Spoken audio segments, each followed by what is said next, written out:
Mhm. Bon, j'ai un peu le blues parce que je suis fatigué, puis je me suis pas assez exprimé aujourd'hui, bordel. Faut s'exprimer, c'est ça qui est bon pour la santé. Ouf. Mm. Faut envoyer, faut partager, faut donner. C'est ça. C'est ça qui manque quand on est confiné tout seul. Je suis assez sain finalement comme garçon. J'ai juste besoin de donner et ceux qui donnent ne sont pas plus altruistes que ceux qui donnent pas, hein. Donner, c'est bon pour celui qui donne, c'est bon pour ceux à qui il donne. Donner, ça se situe sur une échelle radinerie, générosité, du côté de la générosité. Mais j'aurais plus de mal à situer ça sur une échelle égoïsme, altruisme. Les gens donnent sans se demander si ça leur fait du bien et sans toujours se demander si ça fait du bien aux autres, hein. Les gens, ils ont intériorisé parfois une bonne fois pour toutes que donner, recevoir, c'est bien, c'est fluide, c'est bon pour la santé de tout le monde. Et ça leur arrive du coup de donner aux autres des trucs dont les autres n'ont rien à foutre, et sans se demander si ça va faire du bien aux autres. J'ai une théorie là-dessus. Il faut donner, donner, donner. Comme un arbre, il a besoin de donner des pommes, sinon il est pas bien. On est pareil.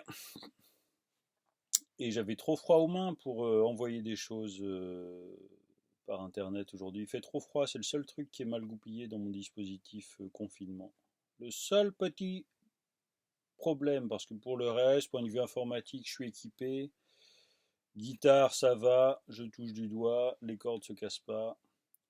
C'est ça le problème de ce confinement aussi. Il y a des problèmes qui vont, il risque d'avoir des crispations qui vont monter petit à petit parce que, bon bah voilà, à moins d'acheter par correspondance éventuellement. Mais sinon, quand il y a un truc qui déconne, on peut pas aller dans les magasins, c'est un peu chiant. J'ai vu que parmi les trucs prioritaires, il y avait, ceci dit, le bricolage. On peut se faire livrer sans contact des trucs commandés en ligne aux enseignes de bricolage. Ah ben voilà, peut-être qu'à la rigueur, si j'ai une corde de guitare qui casse, je pourrais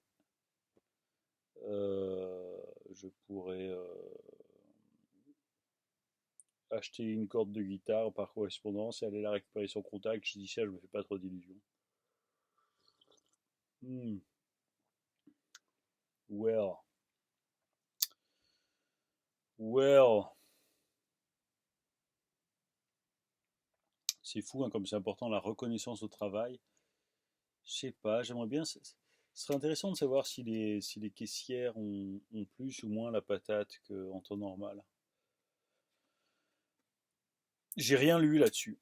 Je lis des choses sur le fait que les caissières, elles réclament qu'on. Je dis les caissières, il y a quelques caissiers, mais c'est comme les infirmières, c'est un métier très féminisé, très féminin, enfin.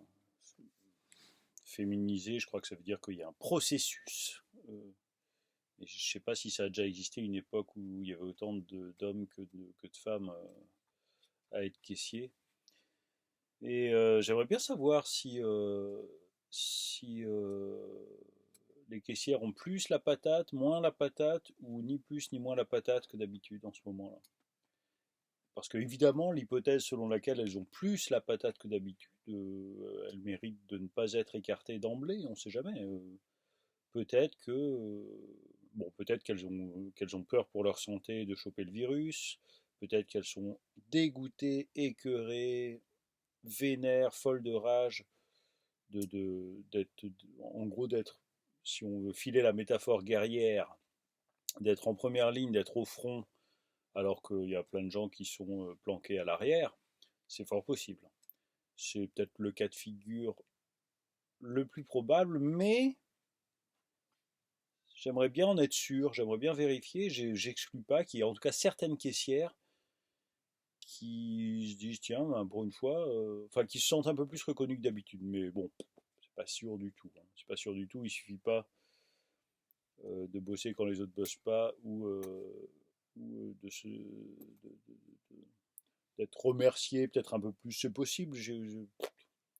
qu'elle soit remerciée un peu plus, comme de même qu'on applaudit à 20h les hospitaliers, c'est possible que les commerçants, les clients soient un peu plus sympas que d'habitude avec les caissières. Bon, moi, le problème, c'est que là où je fais mes courses, c'est pas là où je les fais d'habitude, parce que là où je les fais d'habitude, il y a la queue dehors, donc ça c'est chiant. Et je préfère la faire à l'intérieur un peu et éventuellement me faire un tout petit peu tousser dessus. Bon, si je suis mort dans 15 jours, je regretterai peut-être. Puisque du coup, c'est des queues un peu à l'intérieur. Là, je vais dans un petit Carrefour Market. Et bon, c'est peut-être moins safe pour ma santé, mais je fais moins la queue. Et, euh, du coup, je peux pas comparer. L'idéal serait que je vois les mêmes caissières et que je puisse comme ça me faire une vague idée de si elles ont moins la patate, plus la patate ou autant la patate que d'habitude. Mais bon, des gens qui ont un boulot risqué, pénible et la patate, ça existe. C'est des choses qui peuvent arriver parce qu'ils sont reconnus. Je dis ça, je maintiens que le cas de figure le plus probable, c'est que les caissières aient un peu les boules, ou carrément les boules, d'être au front alors que plein de gens sont planqués à l'arrière. Mais bon, je maintiens que c'est pas sûr. Je maintiens que j'aimerais bien. Enfin, bon, en tout cas, de toute façon, elle me manque limite, hein. C'est vrai que j'adore à cause de ma vie un peu solitaire, sans doute. Je suis très facilement, bon, je suis peut-être un peu sensible, mais j'évite soit les larmes, ouais, soit j'ai les larmes aux yeux, soit je suis pété de rire quand je sors du Franprix, souvent, enfin pas à chaque fois, hein. Il y a des fois où ni j'ai les larmes aux yeux, ni je suis pété de rire. Mais ça arrive quand même que ce soit l'un, soit l'autre. Je les aime bien, quoi. Et pareil, mon épicier, d'ailleurs. Enfin, bref. Euh, voilà. Et voilà. Et ben, on se revoit bientôt, de toute façon. Hein, le confinement, ça va.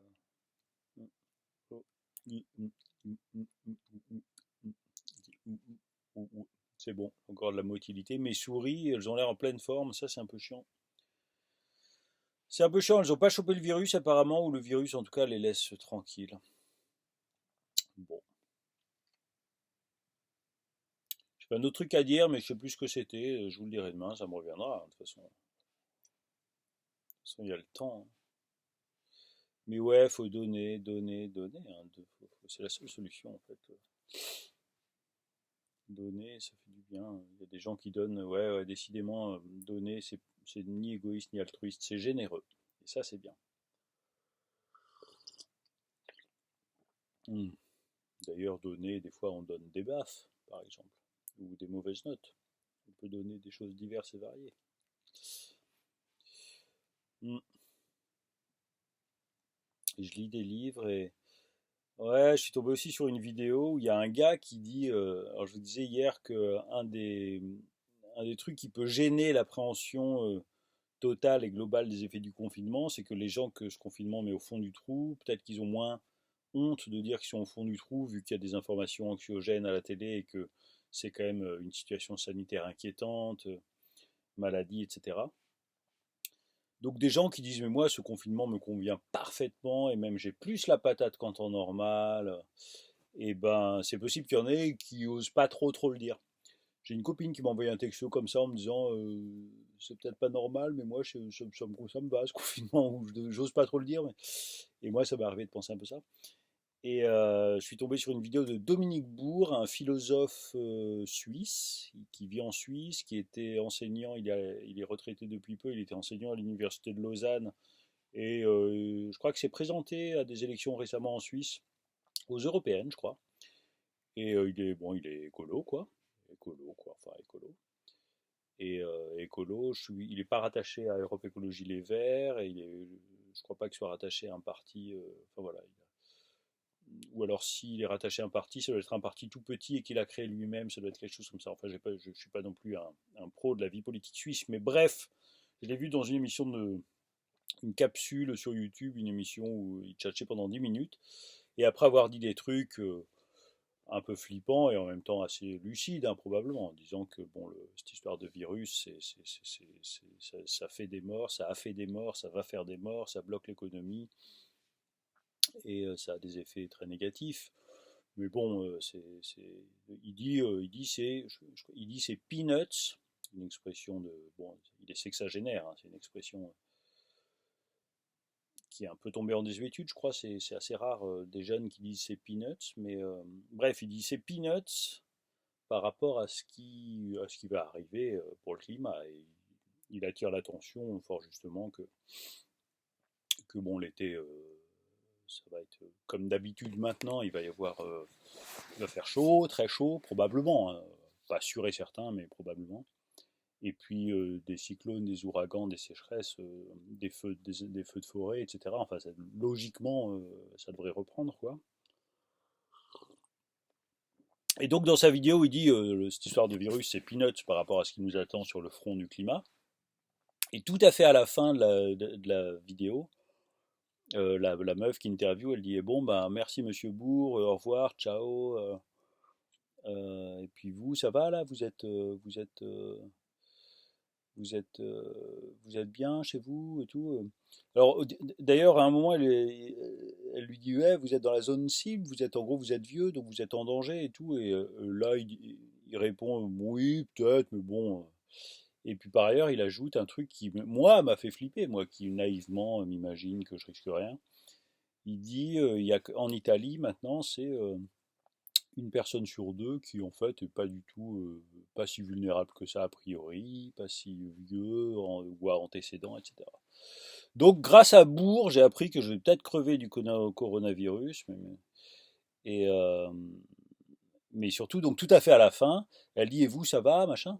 Et là il dit ah mais moi je suis hyper heureux là c'est génial pour moi tous les rendez-vous sautent donc c'est génial j'avais plein de trucs à lire moi c'est le bonheur il utilise le mot bonheur voilà. Donc on a le droit de dire que ce confinement me fout la patate. Et puis c'est l'occasion de...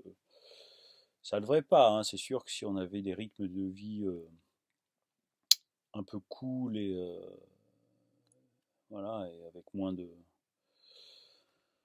une pression un peu moins forte, 0% de la population verrait des bons côtés à ce confinement. Enfin, ou 0, ou je sais pas, mais de fait, on est au moins 3. La copine qui m'envoyait le texto... Bourg et moi a trouvé que ça a des côtés cool, donc c'est qu'il y a quelque chose qui va pas dans cette société. Bon, ouais. Et voilà. Hmm.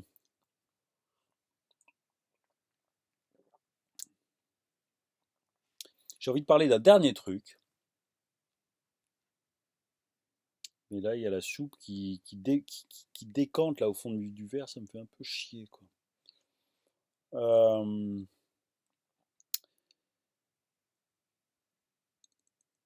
c'est que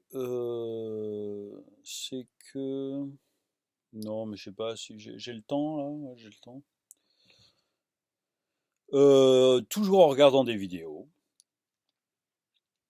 Ouais, non, il y a vraiment des vidéos marrantes, hein. Il y avait une vidéo, il y avait un gars, alors je sais pas pourquoi les algorithmes ont filé ça, mais si, enfin, euh, j'imagine, je suis repéré par Google comme un célibataire pas vieux, et, il y avait une vidéo, ah oui, et puis j'avais regardé pas mal de ces vidéos il y a quelques mois. Donc c'est un gars, une espèce de coach psy, un peu sexuel, machin. Psy, sexe, moitié psy, moitié séduction, drague, sexe. Et, euh, et il est dans son canapé, et il a derrière lui plein de rouleaux de PQ, c'est un peu la déco, et c'est sur la masturbation, et donc lui c'est un peu un militant de la pas trop de masturbation, et il a sûrement raison, enfin de toute façon, euh, enfin bon, les effets de la massification enfin, de l'accès au porno gratuit, il y a de quoi dire, il y a sûrement plein de choses qui sont dites et il y a sûrement encore plein de choses à dire. Et enfin bon, j'imagine que les historiens et les anthropologues diront dans 50 ans ou 100 ans que c'est vraiment quand même, moi qui ai connu l'époque, enfin quand j'étais ado, quand j'avais 15 ans, il n'y avait pas Internet, hein. Donc se masturber sur du porno, c'était comme dans, c'était, éventuellement le samedi soir à minuit et demi sur Canal+. Il y avait un film hebdomadaire porno et crypté évidemment. Et ça pouvait arriver de faire comme dans Titeuf. Là, il y a un Titeuf où il y a où il y a Titeuf qui se retrouve avec deux ou trois copains là, donc Titeuf la BD, là le gamin là avec la hop la star. Il se retrouve avec deux ou trois potes et il regarde un samedi soir ou chez, je crois que c'est chez Hervé. Ses parents sont pas là et ils se mettent devant la télé et puis ils regardent le porno du samedi soir. Et puis évidemment, c'est un peu rigolo, on les voit de face, on voit la télé de dos, et puis à la fin, on les voit, on- enfin, ils commentent et tout, waouh, putain, il lui fait ci, elle fait ça, il fait ci. Mais comme ça, en se penchant un peu vers l'écran et en n'ayant pas très l'air, pas l'air, ils ont une analyse pas hyper sûre de ce qui se passe dans le film porno. Et puis tout à fait à la fin, ils disent ouais, je crois que c'est fini, ouais, on dirait un générique et tout. Et puis hop, on les voit de dos et on voit qu'en fait c'était encrypté, quoi. Donc Canal Plus encrypté. Et puis ils repartent avec leur paquet de chips vide et tout, ou leur bouteille de coca vide, parce qu'ils avaient ça. Et puis il y en a un d'eux qui dit à l'autre, si ça se trouve, c'était un match de foot. Enfin voilà, quand j'avais 15 ans, c'était ça le porno. Et si on pense que le sexe c'est important, et je crois que c'est quand même c'est plus ou moins important selon les époques et selon les milieux sociaux et selon les profils psychologiques et tout, mais je pense qu'il y a zéro époque où, enfin, c'est important, quoi. Alors ça l'est plus ou moins, parce qu'il y a des gens qui réussissent, qui sont tellement zen et sereins que, enfin, il y a des gens pour qui c'est important, mais pour qui ça a une place harmonieuse dans leur vie, et bon, ça. Mais bref, le sexe c'est important, si on pense que c'est important et si on pense que ça fait une grosse différence, en tout cas pour les jeunes, et peut-être pas que pour les jeunes, entre du porno en 3 clics et pas de porno en 3 clics, c'est un fait social dont les historiens et les anthropologues parleront dans 100 ans, je pense. Le fait qu'on est passé, il y a 20 ans ou 15 ans, d'une période où il n'y avait pas de porno, où c'était compliqué de voir du porno, il fallait aller acheter en rougissant, enfin j'imagine, je l'ai jamais fait, mais acheter une cassette VHS ou une revue avec un DVD dedans, et je dis ça encore, mais ouais, enfin, et voilà, bon, bref, tout ça pour dire que du coup, ce gars, il a du grain à moudre, il a du public sûrement, et il parle beaucoup il milite un peu, enfin, ses vidéos, c'est souvent pour dire regardez moins de porno, branlez-vous moins, branlez-vous pas, et du coup, voilà, c'est une des vidéos sur lesquelles je suis un peu tombé, c'était ce matin en glandant sur YouTube. Et donc il avait plein de rouleaux de PQ derrière. Et, euh, et donc lui, ouais, il est un peu scientifique. Il a un peu le côté, le bon copain qui donne des conseils sur comment draguer. Genre, va pas draguer là t'as que des meufs qui veulent.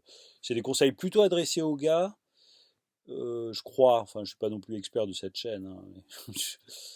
Ça s'appelle Philogine, et je garantis pas que le gars soit sympa, hein.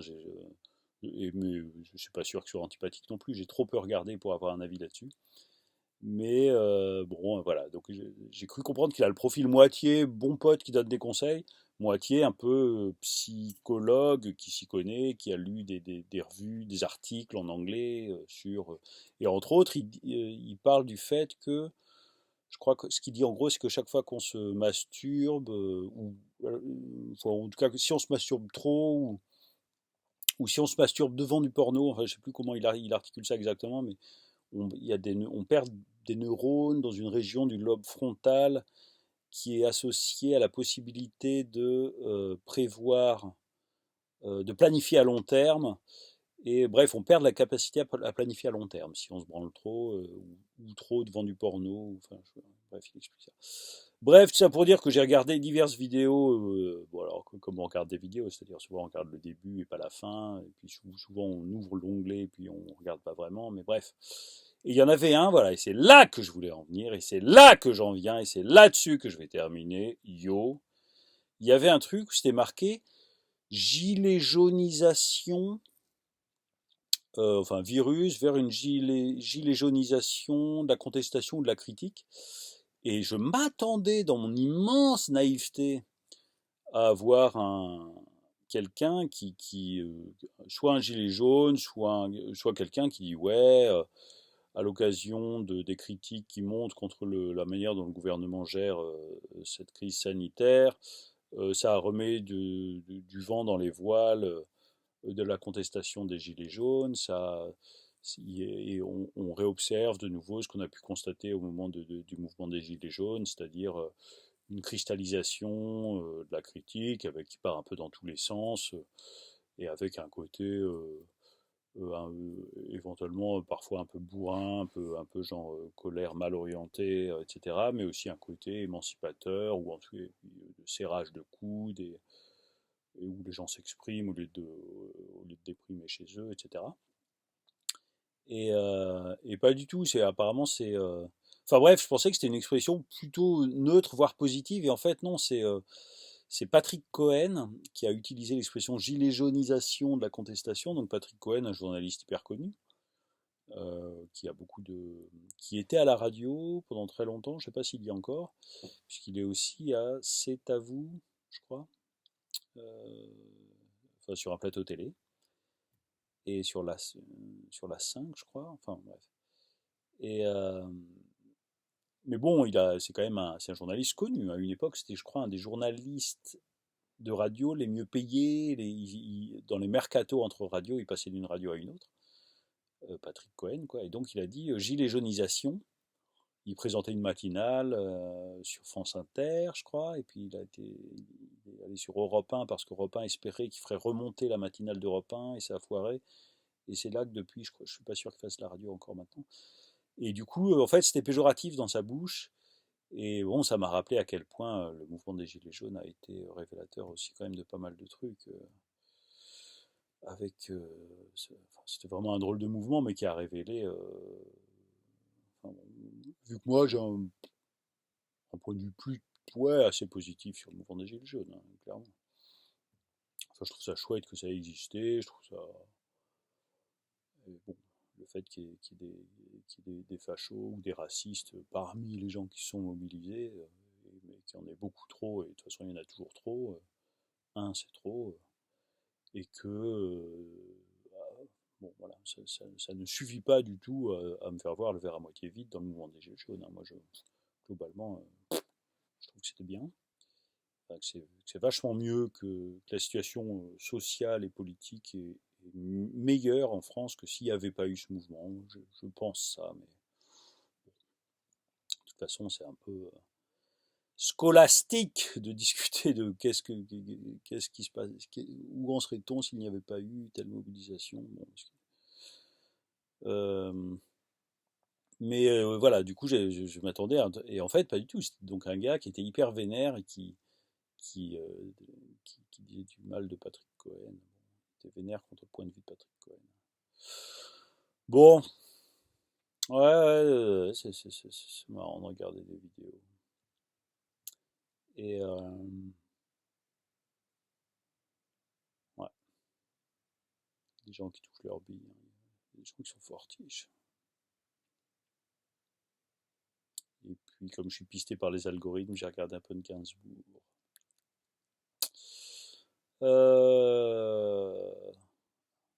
Ouais. Bon, je vais me chez il va faire un peu plus chaud demain, donc je vais pouvoir me connecter plus facilement. Donc je vais peut-être pouvoir poster davantage de choses, des chansons. J'ai plein de chansons à poster.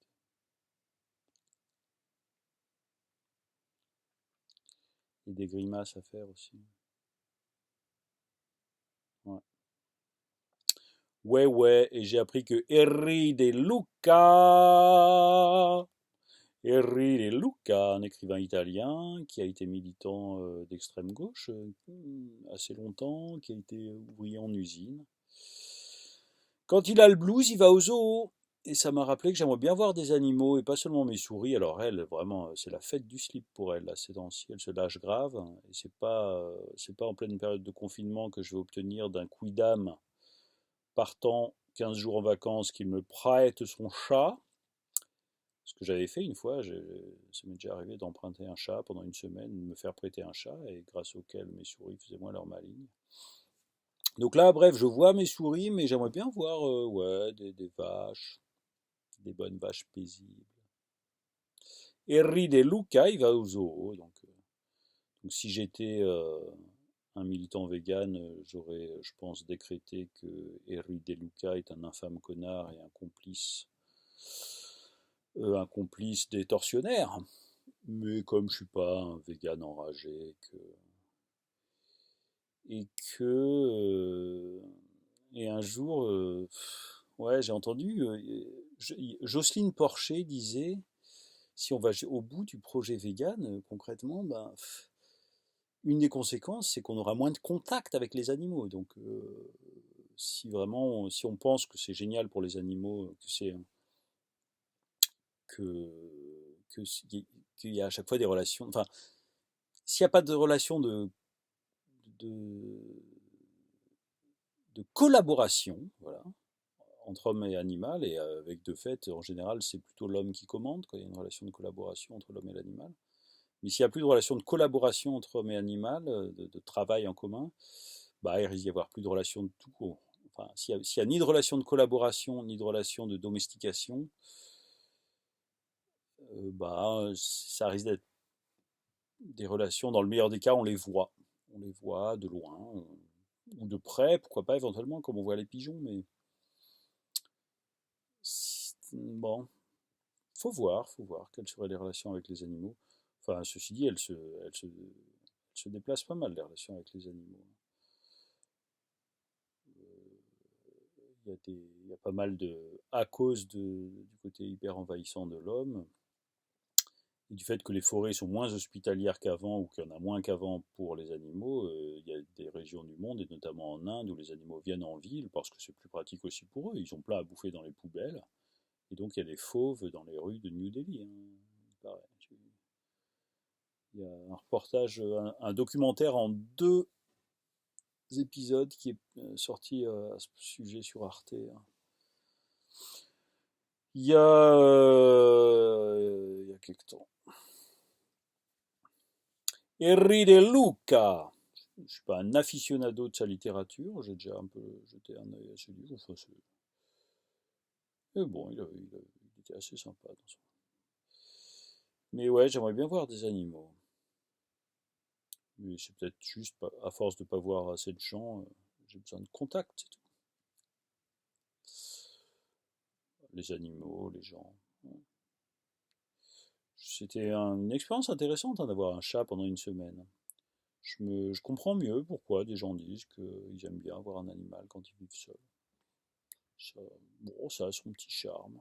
C'est un peu chiant aussi, il faut s'en occuper un peu. Mais bon,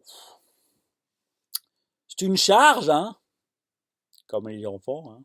Toute proportion gardée, toute proportion gardée. Ouais, well, well, well. J'ai un cheveu sur la langue. C'est un signe. C'est le signe que je continuerai à tchatcher demain. Ciao! Ciao, buenas noches. Il ne faut pas nous prendre que pour des confinés, ni pour des confinés. Ciao, bonne nuit.